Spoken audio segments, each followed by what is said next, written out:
ही ज़्यादा important topic लेकर आया हूँ मैं। ट्यूब क्या होती है, और दूसरी बड़ी चीज़ है टेस्ट कितने लगते हैं, कौन सी ट्यूब में कौन सा सैंपल जाएगा, हिंदी भाषा में। सबसे बड़ी बात है हिंदी लैंग्वेज में मैं आपको बताऊंगा, हिंदी प्लस इंग्लिश दोनों भाषाओं में मैं आपको बताऊंगा सारी ट्यूब्स के बारे में। बहुत सारा कंटेंट है गाइज। स्टार्ट करता हूँ मैं आपका ज़्यादा समय ना लेके। स्टार्ट करते हैं हम लोग। सबसे पहले कितनी वाइल्स हमको पढ़नी होगी। यहाँ पे मैंने आपको जैसे कि मैंने बताया ईडीटी है, इथिलीन डायमीन टेट्राएसिटिक एसिड, ठीक है। प्लेन वाइल होती है, सोडियम फ्लोराइड होती है, सोडियम साइट्रेट होती है, हेपेरिन, हेपेरिन में 2-3 तरह की होती है, वाइट कलर की ट्यूब होती है, ठीक है। और भी बहुत सारी ट्यूब होती है जो हम लोग डिस्कस करने वाले हैं। आप लोग बस स्क्रीनशॉट लेते रहिएगा और प्लीज़ वीडियो को स्किप मत करना, मैं अच्छे से बोल रहा हूँ, क्योंकि आप वीडियो स्किप करोगे कोई चीज़ समझ में नहीं आएगी। जल्दी से लीजिए स्क्रीनशॉट। आगे बढ़ता हूँ। सबसे पहली जो हमारी ट्यूब होती है गाइस, डिटेल से बताऊंगा मैं, ठीक है। ईडीटी है, ईडीटी का फुल फॉर्म याद रखना, बहुत बार पूछा जाता है, ethylene diamine tetra acetic acid. EDT tube जो होती है, ईडीटी ट्यूब का मुख्य रूप से हिमेटोलॉजी लैब के अंदर इस्तेमाल किया जाता है। पहला पॉइंट है, हिमेटोलॉजी जो पैथोलॉजी लैब होती है उसके अंदर मेनली ईडीटी ज़्यादातर रूप से इसका इस्तेमाल करते हैं। ईडीटी ट्यूब को इसके रॉयल ब्लू कलर से पहचान। अब इसका कौन सा कलर होता है गाइज, ये होता है रॉयल ब्लू कलर। तो रॉयल ब्लू कलर की इसकी कैप होती है, इससे हम इसको आइडेंटिफाई कर सकते हैं। यह ट्यूब में उपस्थित कैल्शियम, इस ट्यूब के अंदर जो होता है कैल्शियम को नष्ट कर देता है। जो एंटीकोआगुलेंट होता है वो कैल्शियम को नष्ट कर देता है, जिससे ब्लड नहीं जमता। ये कौन सी ट्यूब है गाइस, ये होती है आपकी एंटीकोआगुलेंट ट्यूब। एंटीकोआगुलेंट का सिंपल मीनिंग क्या है, एंटीकोआगुलेंट का मतलब होता है गाइस कि इसके अंदर ऐसा एजेंट पाया जाता है जो कि ब्लड को जमने नहीं देता है। नेक्स्ट चीज, इसका प्रिजर्वेशन टाइम लगभग 24 घंटे यानी कि 24 घंटे -12 डिग्री, ये प्रिजर्वेशन टाइम है। एक याद रखना, एक बार इस ट्यूब में सैंपल लेने के बाद यदि इमीडिएटली आप टेस्ट नहीं कर पा रहे हैं तो आप 24 घंटे तक रख भी सकते हैं 12 डिग्री -12 डिग्री सेंटीग्रेड पर। क्लियर है? स्क्रीनशॉट लो, फिर इसके टेस्ट के बारे में पढ़ते हैं। अब आते हैं हम लोग कि इसमें कौन कौन से टेस्ट आप परफॉर्म कर सकते हो ईडीटी है। तो सबसे पहला जो ज़्यादातर यूज़ होता है सीबीसी, कंप्लीट ब्लड काउंट। ये सैंपल को ईडीटी ट्यूब में लिया जाता है, इस ट्यूब के अंदर इस ट्यूब के अंदर ईडीटी का सैंपल लिया जाता है। इस टेस्ट की सहायता से रक्त में उपस्थित सभी कोशिकाओं की संरचना एवं उसकी संख्या का पता। देखो स्ट्रक्चर जो है ना, जो सेल्स का जो स्ट्रक्चर का स्टडी करनी है आपको, सेल के बारे में जानना है, कोशिका की कैसी सेल है, आरबीसी कैसी दिख रही है, डब्ल्यूबीसी कैसी दिख रही है, तो उन सेल के स्ट्रक्चर तो पता लगेगा, साथ ही साथ उनकी संख्या यानी कि काउंटिंग भी हम कर पाएंगे इस ट्यूब के सैंपल से। जैसे कि सीबीसी में बहुत सारे टेस्ट आते हैं, जैसे कि RBC count, WBC count, HB level, TLC, TLC का मतलब होता है टोटल ल्यूकोसाइट काउंट, डीएलसी का मतलब होता है डिफरेंट ल्यूको यानी कि जो न्यूट्रो यूसनो बेसोफिल होती है ना, इनका सारी का, तो ये अलग अलग डिफरेंट होती है। MCV mean corpuscular volume, MCH mean corpuscular haemoglobin, MCHC mean corpuscular haemoglobin concentration, ये सारे टेस्ट सीबीसी के अंदर परफॉर्म किए जाते हैं। और इन सब के टेस्ट हम लोग कभी आपको एमसीवी स्पेशल लगाना हो, हीमोग्लोबिन का लेवल लगाना हो तो इसी में लगाएंगे, ठीक है। इसी सैंपल इसी ट्यूब में जाता है, ये चीज़ आप लोग ध्यान रखना। स्क्रीनशॉट लो, आगे बढ़ता हूँ। नेक्स्ट चीज आती है आपका ईडीटी ट्यूब, इथिलीन डाइटेट्रामीन एसिटिक एसिड में और कौन कौन से टेस्ट लग सकते हैं ईडीटी में। अभी तो हमने सीबीसी देखा, और कौन कौन से एईसी, एईसी गाइस ये बहुत इंपॉर्टेंट है, याद रखना, absolute eosinophil count. Absolute eosinophil count का मतलब होता है बिल्कुल एक्यूरेटली इओसिनोफिल को गिनना, ठीक है गाइस, तो याद रखना इंपॉर्टेंट है। जितने भी ब्लड ग्रुप से रिलेटेड टेस्ट होते हैं, A B O, A B R H blood group system वगैरह, सारे हम लोग ईडीटी ट्यूब के अंदर सैंपल लेके ही ये टेस्ट परफॉर्म करते। नेक्स्ट होता है HbA1c। अब ये है ग्लाइकेटेड हीमोग्लोबिन। HbA1c का फुल फॉर्म ग्लाइकेटेड हीमोग्लोबिन। इसमें इससे पुरानी 3 महीने शुगर पुरानी कितना, क्योंकि क्या होता है आप HbA1c टेस्ट क्यों लगाते, जरा 1 मिनट के लिए टाइम दीजिएगा, स्किप मत कीजिएगा वीडियो को, मैं आपको समझा देता हूँ। जो गाइस HbA1c होता है, सपोज दैट ये आपकी आरबीसीज होती है, इस आरबीसीज के ऊपर हीमोग्लोबिन पाया जाता है, समझे बात को। अब क्या होता है ये बात समझो। अब क्या होता है, यदि आपके ब्लड में ग्लूकोज की मात्रा, सपोज दैट ये ग्लूकोज है, समझे, ये मैंने ये शेप का ग्लूकोज बनाया, अब आप आपके शरीर में ग्लूकोज की मात्रा बहुत ज़्यादा बढ़ गई, तो ये ग्लूकोज जाएगा हीमोग्लोबिन के पास और हीमोग्लोबिन से जुड़ जाएगा। जब ये हीमोग्लोबिन से जुड़ेगा ना, तब इसको मैं वो क्या बोलूँगा, इसको मैं बोलूँगा ग्लाइकेटेड हीमोग्लोबिन। ये है, इसको बोलूँगा ग्लाइकेटेड हीमोग्लोबिन। और ये ग्लाइकेटेड हीमोग्लोबिन जितना ज़्यादा जुड़ेगा उसको मैं 3 महीने तक भी पता कर सकता हूँ। इसका मतलब ये है कि मेरे भविष्य में पहले भूतकाल में, यानी कि 1 महीने 2 महीने 3 महीने पहले मेरी शुगर बड़ी हो, तब उसको 3 महीने के बाद भी मैं पता कर सकता हूँ। आई होप कि आपको इतनी चीज़ समझ में आई होगी ग्लाइकेटेड हीमोग्लोबिन के बारे में। नेक्स्ट चीज होती है ईएसआर। ईएसआर का फुल फॉर्म होता है इथिलीन ईएसआर का फुल फॉर्म होता है इरिथ्रोसाइट सेडिमेंटेशन रेट। इसमें ईएसआर में हम लोग क्या डिटेक्ट करते हैं कि आरबीसी कितनी स्पीड से सेटल डाउन हो रही है। ईएसआर टेस्ट भी कर सकते हैं।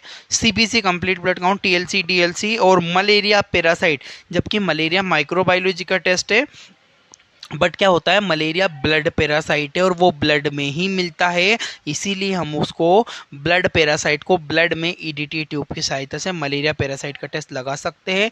कोई डाउट नहीं होने, जल्दी स्क्रीनशॉट लो फिर आगे बढ़ता हूँ। ठीक है गाइस, आगे बढ़ने से पहले एक चीज़ मैं आपको बताना चाहता हूँ। अरे भाई, कोई प्रमोशन नहीं कर रहा हूँ मैं किसी चीज़ का, मैं अपने बारे में बता रहा हूँ। मेरी अभी कुछ दिनों के बाद, 2 दिन के बाद लाइव क्लासेस स्टार्ट हो जाएगी। सब लोग पूछ रहे थे यूट्यूब पे। मेरा जो डिजिटल बोर्ड है 2 दिन के अंदर मुझे रिसीव हो जाएगा। 75 इंचेस का मैंने आप लोगों के लिए परचेस किया है। जल्दी से उस पर लाइव क्लासेस आपकी आने लगेगी, डोंट वेरी। ठीक है, आप लोगों ने सोचा होगा ये किसी प्रमोशन के बारे में बताने वाला, एप के बारे में। नहीं भैया, ऐसा नहीं, मैं तो केवल अपना उसका बता रहा था। पिंक ईडीटी, अब देखो एक नई ट्यूब होती है, ईडीटी ट्यूब है पर पिंक कलर की। पीछे कौन सी थी, रॉयल ब्लू कलर। अब ये है तो ईडीटी है, बट ये हल्की पिंक कलर की है। इथिलीन डाइट अमीन टेट्राएसिटिक एसिड ही होता है इसके अंदर। पर this tube also contain EDT, इसके अंदर ईडीटी पाया जाता, परंतु this tube identify bye pink colour. इसको हम लोग कैसे पहचानेंगे, पिंक कलर से पहचानेंगे। ठीक है, यूज किस चीज में यूज होता है, क्रॉस मैचिंग में, G&S।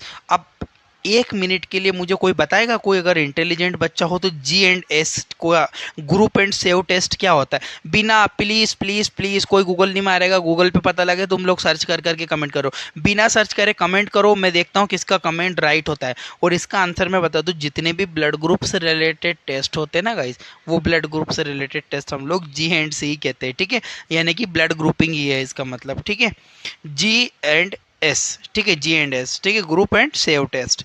कुम्स टेस्ट इसकी सहायता से हम लोग परफॉर्म कर सकते हैं। कुम्स टेस्ट भी इसमें लगाते हैं, इस ट्यूब के अंदर ही सैंपल लेके। स्क्रीनशॉट लो फिर आगे बढ़ता हूँ।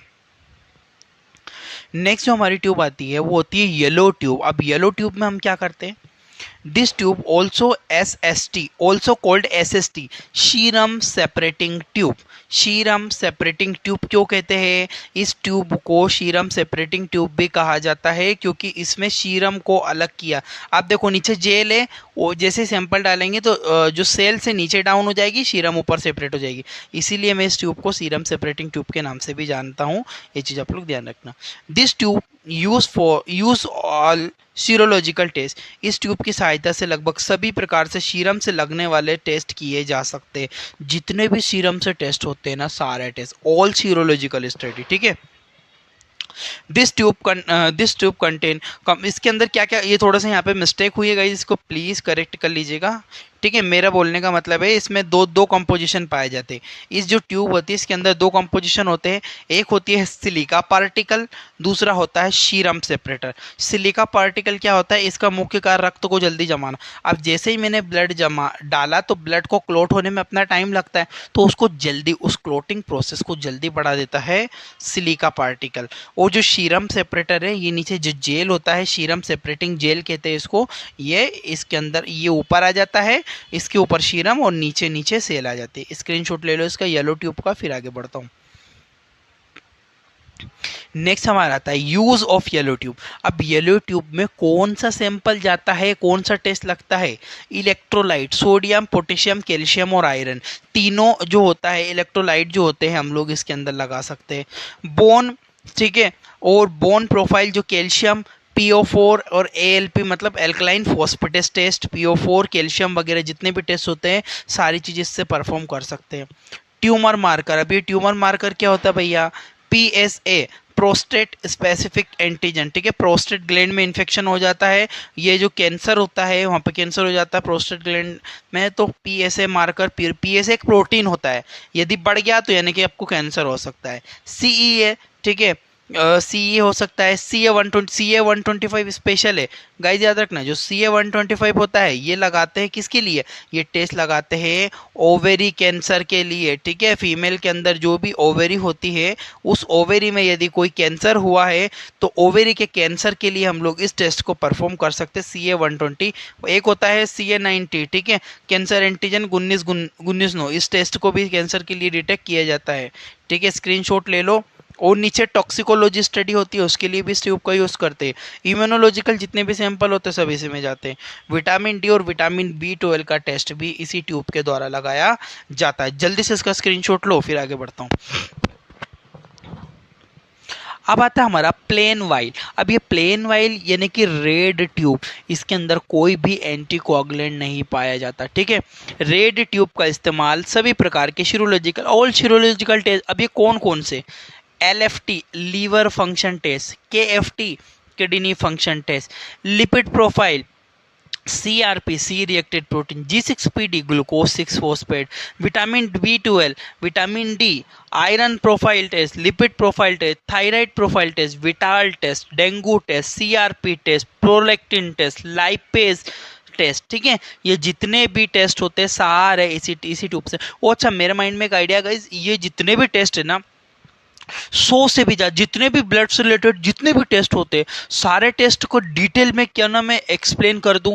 मैं नेक्स्ट वीडियो जरूर लेके आऊँगा आप लोगों के लिए। B612 वगैरह, B12 वगैरह, ये ग्लूकोज 6 फॉस्फेट, सारे टेस्ट एक साथ पूरी वीडियो में घंटा 1.5 घंटे की वीडियो बना के सब अपलोड कर दूंगा आप लोगों के लिए, ठीक है। इसका स्क्रीनशॉट लो, फिर आगे बढ़ता हूँ। अब आता हमारा सोडियम साइट्रेट। जो नेक्स्ट जो ट्यूब होती है हमारी, वो होती है सोडियम साइट्रेट, जो कि लाइट ब्लू कलर की होती है, ठीक है। This tube contain 0.5 ml sodium citrate. इसके अंदर क्या होता है, 0.5 ml सोडियम साइट्रेट होता है। ये इसकी क्वांटिटी याद रखना गाइस, इंपॉर्टेंट है। दिस ट्यूब, नेक्स्ट लाइन है, this tube identify by light blue colour, इसको हल्के ब्लू कलर की द्वारा पहचाना जा सकता है। ये चीज आप लोग ध्यान रखना। This tube can preserve only 1 hour, इस जो ये सॉरी वन मिनट, इस ये ट्यूब है, ठीक है, इस ट्यूब को कितनी देर के लिए, 1 आवर। इसमें केवल सैंपल डालने के बाद 1 घंटे के अंदर आपको टेस्ट लगाना ही पड़ेगा, ठीक है। इसका क्या यूज़ हो सकता है, इसका 2 टेस्ट लगाते गए इससे, PT और APTT। PT का मतलब होता है प्रोथ्रोम्बिन टाइम, APTT का मतलब होता है एक्टिवेटेड पार्शियल प्रोथ्रोम्बिन टाइम। ये दोनों स्पेसिफिक टेस्ट होते हैं जो कि ब्लड कोगुलेशन रिलेटेड टेस्ट है। इनको इसी ट्यूब में लगाया जाता है। क्वेश्चन बहुत बार एग्जामों में आता भी है। एक होता है कोगुलेशन स्टडी के लिए भी लगाते हैं, डी डाइमर के लिए भी इसका उपयोग करते हैं हम लोग। ये चीज़ आप लोग ध्यान रखना, डी डाइमर टेस्ट वगैरह के लिए। इसका स्क्रीनशॉट लो ब्लू ट्यूब का, फिर आगे बढ़ता हूँ। नेक्स्ट जो हमारी ट्यूब होती है वो होती है सोडियम फ्लोराइड। ग्रे कलर की ट्यूब होती है, ग्रे कलर की ट्यूब होती है sodium fluoride. This tube can identify bye grey colour, इस ट्यूब को ग्रे कलर के द्वारा पहचाना जा सकता है। कौन सी ट्यूब, इस ट्यूब को हम लोग ग्रे कलर से आसानी से पहचान सकते हैं। This tube preserve blood 5 day, ये ट्यूब में लगभग जो ब्लड है 5 दिन तक रख सकते हैं। एक बार इसमें सैंपल ले लिया, उसके 5 दिन तक सैंपल इसमें रहेगा, कोई प्रॉब्लम नहीं होती है, तब भी टेस्ट लगा सकते हैं। दिस ट्यूब कंटेन 2 कंपोनेंट, इसके अंदर 2 कंपोनेंट होते हैं गाइस। कौन कौन से 2 कंपोनेंट होता है, एक होता है सोडियम फ्लोराइड, एक होता है पोटेशियम ऑक्जेलेट। ये जो सोडियम फ्लोराइड होता है ना, इसके अंदर यह एक प्रकार का एंटी ग्लाइकोलाइटिक एजेंट होता है, अर्थात ग्लूकोज की मात्रा कम नहीं होने देता। इसके अंदर क्या होता है, सोडियम फ्लोराइड।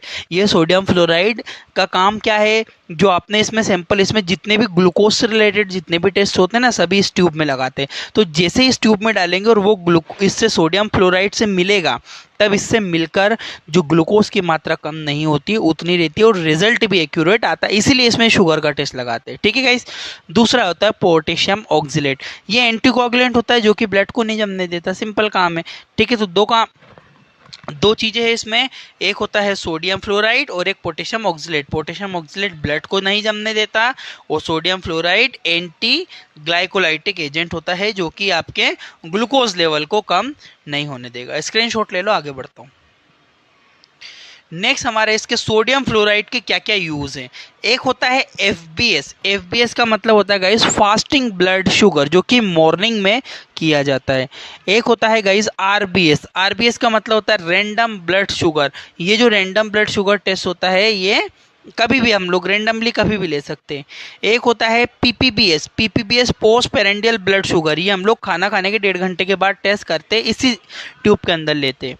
एक होता है GTT test, glucose tolerance test, ये भी इसी के अंदर लिया जाता है। जल्दी से आप लोग एक इसका स्क्रीनशॉट ले लो, इतने टेस्ट इसमें लगा सकते हैं।